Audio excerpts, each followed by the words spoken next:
made that you'll never get past. Never, never, never. And never think in a while. Let's just blow this town. Just drive away and forget about yesterday. We got one life to live, only got one heart to give. I wanna make everything right, right, right. So you can come take my keys tonight. Tonight, tonight, tonight, tonight. You can come take my keys tonight.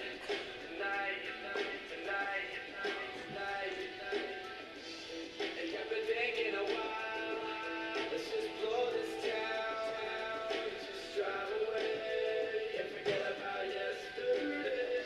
We got one life to live, we got one heart to give. I wanna make everything right, right, right. So you can come take my keys tonight.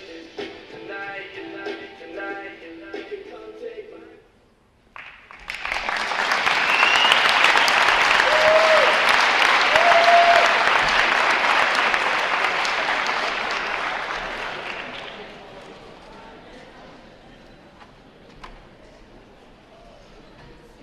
The video that you guys just saw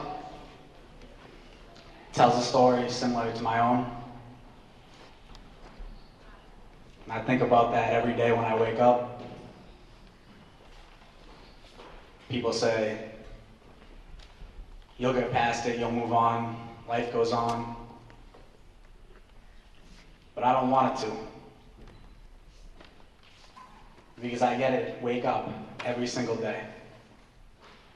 My best friend Paul, he doesn't. When I was a senior in high school, April vacation of my senior year, all I was thinking about was graduating, finishing up in a month, playing lacrosse, hanging out with my friends. And I went out April vacation, like any other weekend, any other vacation, with my friend Paul. We went to a party, like any other night. At some point we left that party. I couldn't tell you where I went, what I did,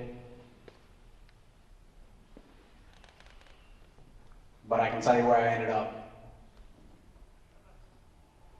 Woke up in a hospital bed with a fractured skull and a broken neck.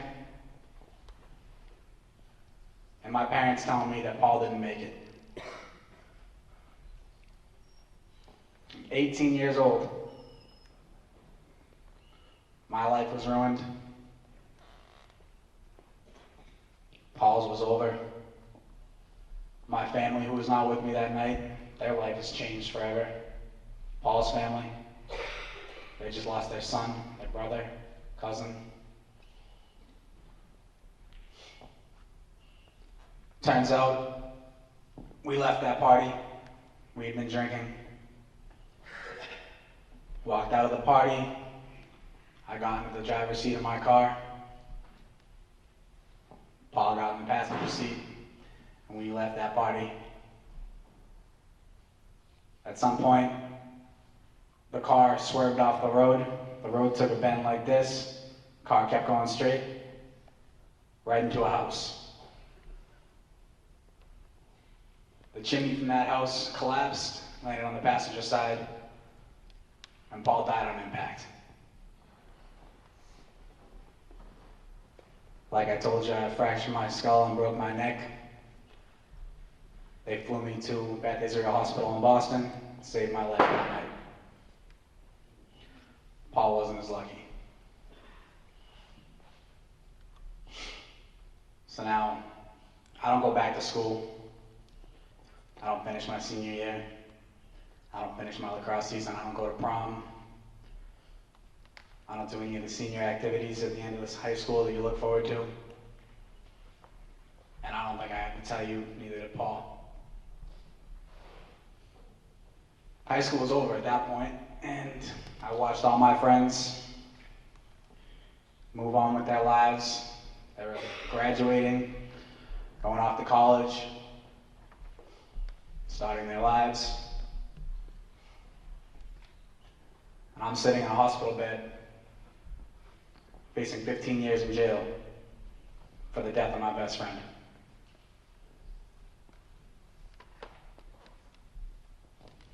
"18 years old. Everything I know has changed. My life will never be the same." So like I told you, all my friends are moving on. I'm just sitting there waiting. I'm on pre-trial probation. I have a curfew, basically on house arrest. I have to take drug tests, check in. I enroll at Middlesex Community College. It looks good in court, but I'm a student. I really have no other plan. I don't know where I'm going to be the next day. Finish a year at Middlesex, 2 semesters in, and I'm ready to start my next semester. I got a call from my lawyer, and he says, "We're going to make a deal with the DA. You're going to plead guilty to vehicular homicide, negligent operation of motor vehicle, negligence, speeding, DUI. And you're going to do 2.5 years in a house of correction, county jail. One of those years is mandatory, so I'm guaranteeing that I'm going to be in jail for at least 1 year. The rest of the time is held over my head for 3 years probation with community service, and I lose my license for 15 years. I tell him, okay, I leave school, go to court that day. I'm standing in the courtroom. I read a letter of apology that I wrote, true honest remorse, because it was my best friend. Paul's father reads a letter that he wrote. Judge reads me my charges. I plead guilty.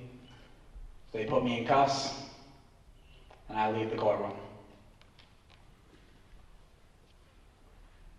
19 years old, and I'm heading off to jail. A year and a half prior to that, I was sitting in a high school classroom, waiting to graduate high school. Sitting in assemblies like this.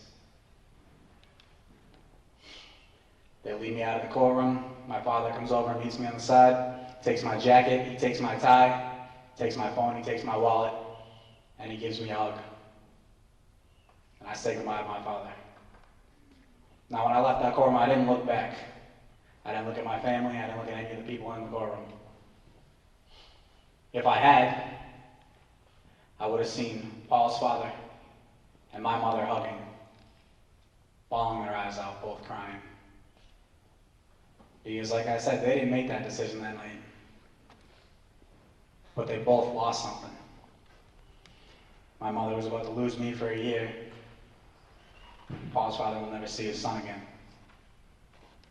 I don't look back, I don't see that. I head out, they bring me downstairs, holding cells. Take my shoes, throw me in a cell with a bunch of other people on their way to other jails. I'm sitting in that cell waiting about an hour and a half goes by. They call my name, they take me, they shackle up my arms, they shackle up my legs, put me in a paddy wagon, and they head off to Billerica House of Correction.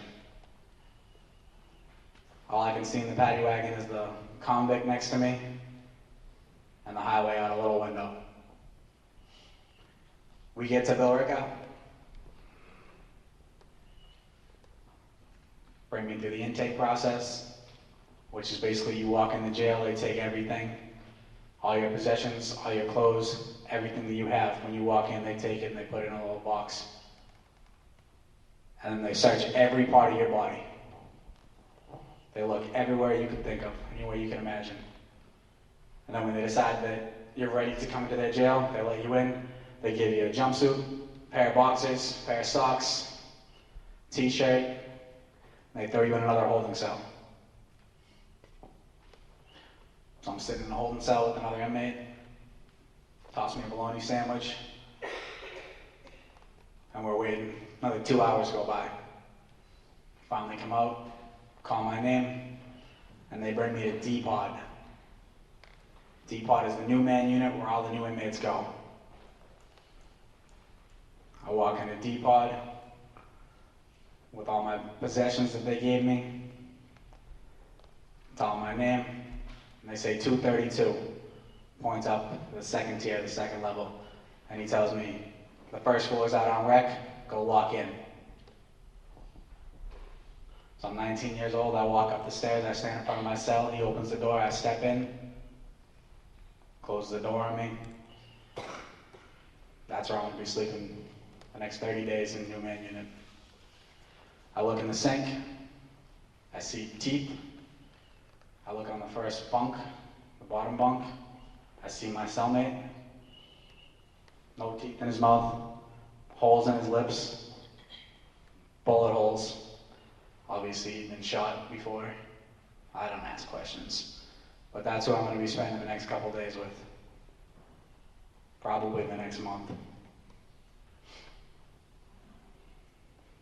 He tells me a lot of stuff. He actually helped me out a lot. Gave me some pretty good advice, so I can't say that he was a bad person to be in with. But when I first saw him 19 years old, shock to my system. I'm locked in a cell with someone that I do not know, and he looks like that. So I sit through 30 days, new man unit, they class you into different units in the jail. They take a look at your charges. Because of my charges being alcohol related, they class me into a drug and alcohol unit, drug and alcohol abuse unit, 3-month program. Now I'm not an alcoholic. I never did drugs, I never had a drug problem. But because of my charges, they're throwing me in this 3-month program. I have a mandatory year sentence. Most people go into this program, they get time off the end of their sentence. I do not. They tell me that if I complete 3 months in this program, I'll go to a minimum security facility inside the same jail. I'll move into minimum security. At the time, I was in medium security. What that means is that 22, 23 hours a day, you're locked in your cell. You get out for an hour or two of rec and 3 meals. The rec is just walking around the units. Nothing really too cool about it. You're just a bunch of guys in a room. Nothing to do. So they tell me that I can go into a different unit that's minimum security. I say, okay. I go to the drug rehab abuse pod, which is A pod. I head in there, taking classes, sitting in groups, people talking about their problems. I don't really have anything to say. Like I told you, I'm not an alcoholic. I don't have any problems with drugs. So I just sit quietly in the groups, don't really do anything. Sit in the group one day, and this guy's going off about his 3rd DUI, how unfair it is that he's in jail. The cops screwed him, the court screwed him, everyone was against him, 3rd DUI, he shouldn't be there. I spoke up, got a little pissed at him, yelling at him that I'm there for my 1st DUI. First time that I got caught doing this, first time I did it. And I'm not even thinking about being in jail. I lost my best friend. I caused so much pain for all of these people. And he's complaining that he's in jail. It's unfair. He doesn't say anything to me, I don't say anything to him. Group ends. I don't go back to that group. I have no idea if he got anything out of what I said, if he even cares. He probably has 4 or 5 DUIs at this point.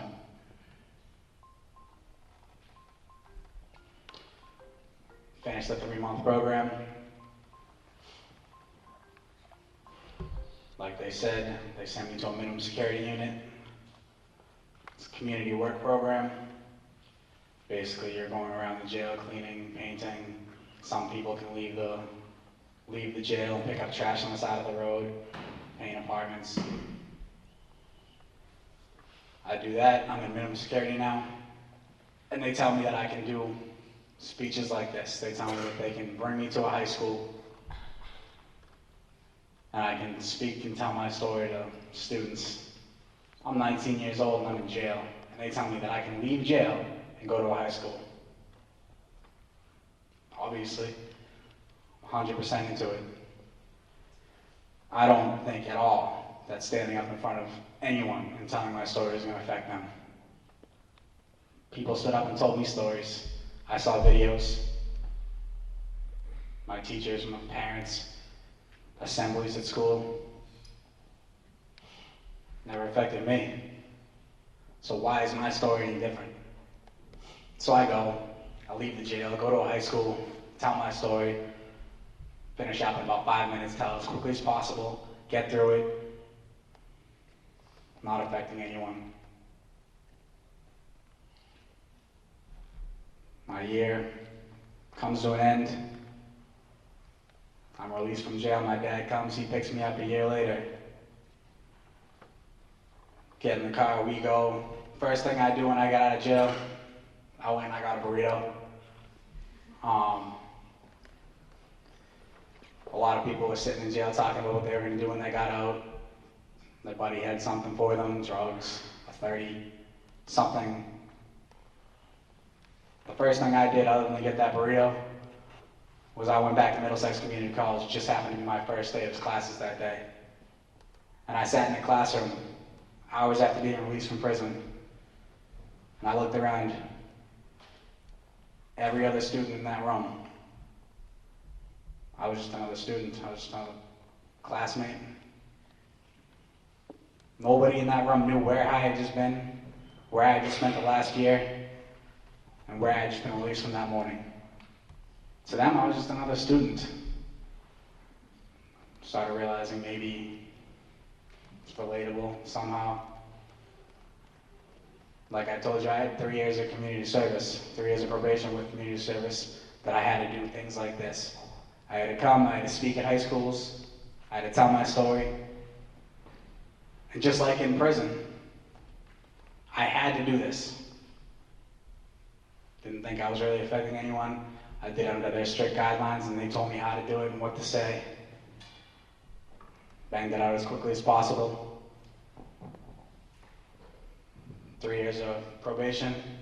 I do a few schools, community service, and I finished 3 years of probation. I finished Middlesex, got my associate's degree, transferred to UMass Lowell. Now I'm off probation. I don't have community service. I don't have to do this. I don't have to be here. I made this video. I thought maybe I could relate to people on a different level through music. Some people might get it, some people don't. And I started doing these speeches again. And I don't stand up here for 5 minutes. I don't bang it out as quickly as possible. And I really do feel like somebody out there may have listened. You're all looking at me, you're all quiet. You probably all heard what I said. But there's somebody like me out there.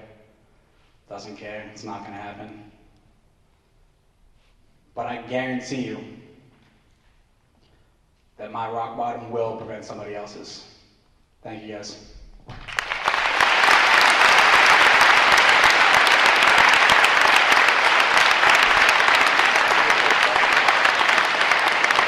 Thank you, Matt. Matt is certainly willing to take questions as long as we have time. So does anybody have any questions of Matt? He'll open up on anything here. Go here. Speak up loud. Your prison term was just 1 year, Matt? Yeah, well, the prison term was 2.5 years, but it was suspended time, which means that I had to serve 1 year, and then the rest of the time I don't have to serve as long as I don't violate probation.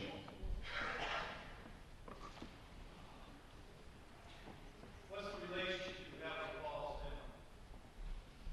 family? I mean, it's as good as it can be considering the circumstances, but his mother didn't show up in court that day that I pled guilty because she didn't want to see me go to jail. She understood that, which I didn't mention, we both made a choice that night. We both got in that car. I didn't force Paul into that car.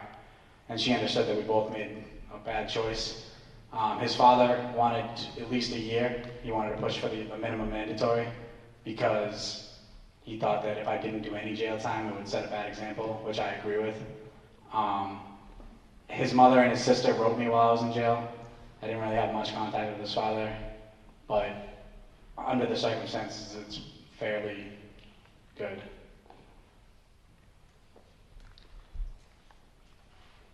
Any other questions? Over here? What was it? Not in the same way. I will, if I'm watching a game, football game or a Bruins game with my friends, I might have, if I'm at the bar, might have a beer or a drink, but I don't go out and I don't get high school, college, I don't get hammered. I always know that who I'm with, before I even go out that night, I know who I'm with. I trust the people I'm with, I know how we're getting home, how we got there, and I make sure that I don't put myself in a position, nor I also don't get drunk to the point where I make bad choices. So you don't have your license, right? no, I do not. Has anything gotten better for you since? In what sense? Like anything, I guess. I mean, I'm not in jail anymore.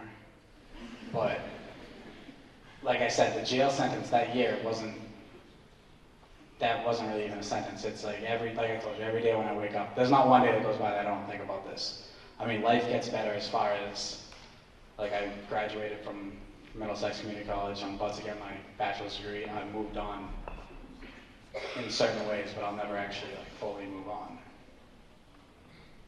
I think once you get the chance to get your license back, you're gonna get it back right away.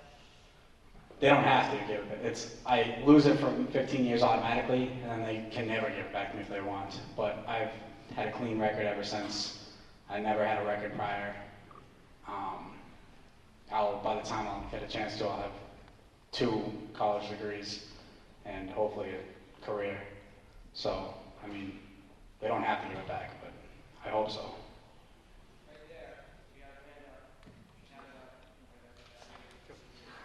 What was the advice that you gave? He just told me not to get caught up in any of the jail rules and all the issues that people. It's hard to explain what happens in jail, but like, there's a lot of drama and issues and just different things the inmates do. And he told me not to get caught up with that I'm not a criminal and just kind of just do my time and stay to myself and not to make contact, like not to make friends in jail that I'm going to be friends with outside, because that can only lead to bad things.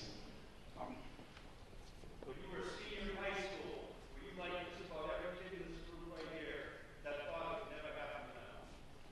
I would even go beyond that and say that you always hear like, oh, that'll never happen to me.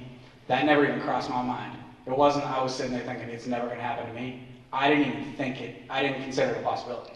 Like I didn't even go to the point where to say, oh, it's not going to happen to me. I just didn't even think about it. It wasn't even on my mind at all.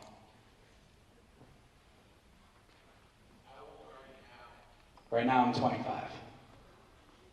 Do you remember how much and what you drank that night? I don't remember much about the actual night. I know I drank beer, probably other stuff. I remember being able to purchasing the alcohol or having someone buy it, and all we bought was a 30 of beer. I don't remember what else I drank that night, but I fractured my skull and I was under the influence, so. There's a question over there. Did you go to Sacramento or were you still? I was still in the hospital, unfortunately. Now that you have a criminal record, do you find it difficult to apply for jobs since you have to declare, have you ever been arrested and so forth? I'm from Massachusetts, and Massachusetts is one of the few states that you don't have to answer that have you ever been convicted of felony. So I'm lucky in that sense, but they can still run a query and run my background, and it comes up, so in an interview I have to explain it. But I don't actually have to check the box, which is good, but it's going to affect me down the line. I know that I do have to explain it. How long did I know him? Middle school, 6th grade, I think.